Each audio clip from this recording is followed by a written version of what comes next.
السلام عليكم ورحمة الله وبركاته. الحمد لله رب العالمين والصلاة والسلام على أشرف الأنبياء والمرسلين نبينا محمد وعلى آله وصحبه أجمعين أما بعد. أعوذ بالله من الشيطان الرجيم. بسم الله الرحمن الرحيم. اقرأ باسم ربك الذي خلق. যাবতীয় হামদ সানা পার মাদ্রাসাতুদ দারুত তাওহীদ কর্তৃক আয়োজিত আজকের ইসলাহুল বায়ান আল আমালে উপস্থিত আছেন সম্মানিত সভাপতি ও বিজ্ঞ বিচারক। আমার সামনে উপবিষ্ট আছে দূর দূরান্ত থেকে আগত জাকিলিম বিভাগের ছাত্র ভাইয়েরা। সকলকে আমার আন্তরিক শুভেচ্ছা জানিয়ে আমার বক্তব্যের বিষয় শুরু করতে যাচ্ছি। আজকে আমার বক্তব্যের বিষয় দেওয়া হয়েছে জান্নাত সম্পর্কে। ইনশাআল্লাহ উক্ত বিষয়টি আপনাদের সামনে তুলে ধরার চেষ্টা করব। আমা তাওফীকি ইল্লা বিল্লাহ আলাইহি তাওয়াক্কালতু ওয়া ইলাইহি উনীব। সম্মানিত উপস্থিতি, আসুন আমরা প্রথমে জেনে নেই জান্নাতের পরিচয়।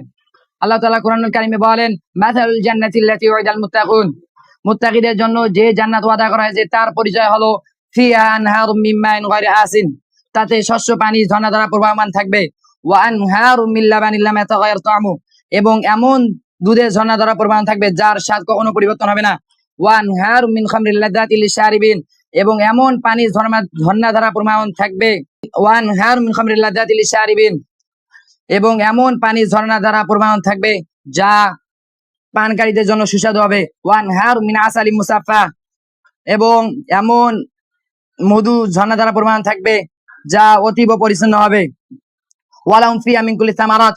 এবং সেখানে থাকবে তাদের জন্য সকল প্রকার ফল। ওয়া মাগফিরাতুম মির রাব্বিহিম। এবং তাদের রবের পক্ষ থেকে থাকবে ক্ষমা। আরো হাদিসে এসেছে আন আবি হুরায়রা রাদিয়াল্লাহু আনহু ক্বালা ক্বালা রাসূলুল্লাহ সাল্লাল্লাহু আলাইহি সাল্লাম। আবু হুরায়রা রাদিয়াল্লাহু আনহু হতে বর্ণিত, রাসূল সাল্লাল্লাহু আলাইহি সাল্লাম বলেন, ইন্না ফিল জান্নাতি মিয়াতা দারাজাতিন। নিশ্চয় জান্নাতে 100টি স্তর রয়েছে।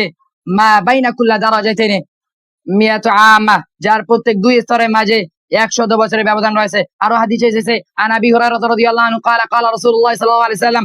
আবু হুরায়রা রাদিয়াল্লাহু আনহু হতে বর্ণিত, রাসূলুল্লাহ সাল্লাল্লাহু আলাইহি সাল্লাম বলেন, ক্বালা আল্লাহ তাআলা বলেন, আ'তাতু লিইবাদিয়াস সালিহিন।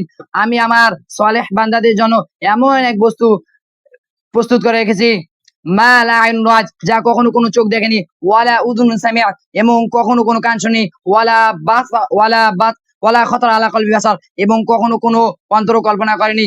আমরা এই হাদিস এবং আয়াত দ্বারা বুঝতে পারি জান্নাত এমন এক বস্তু যা সম্পর্কে কোনো মানুষ তার অন্তর দিয়ে কল্পনা করতে পারে না। তাই এই জান্নাত অর্জন করতে হলে আমাদের বেশি বেশি আমল করতে হবে। তাই আসুন আমরা কিছু এই জান্নাত অর্জন করার কিছু আমল জেনে নেই। আনা উমামা রাদিয়াল্লাহু আনহু ক্বালা ক্বালা রাসূলুল্লাহ সাল্লাল্লাহু আলাইহি সাল্লাম। উমামা রাদিয়াল্লাহু আনহু তে বর্ণিত, রাসূলুল্লাহ সাল্লাল্লাহু আলাইহি সাল্লাম বলেন, মান ক্বারা আয়াতুল কুরসি দুবুরি কুল্লি সালাতিন মাকতুবাতিন।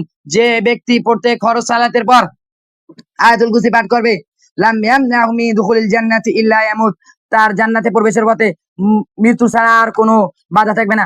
আরো হাদিসে এসেছে যে ব্যক্তি সকাল এবং সন্ধ্যায় সাইদুল ইস্তেগফার পাঠ করবে সে জান্নাতে প্রবেশ করবে। যদি সে সকালে পাঠ করে এবং সন্ধ্যার আগে মৃত্যুবরণ করে সে জান্নাতে প্রবেশ করবে, এবং যদি সন্ধ্যায় পাঠ করে এবং সকালে মৃত্যুবরণ করে সে জান্নাতে প্রবেশ করবে।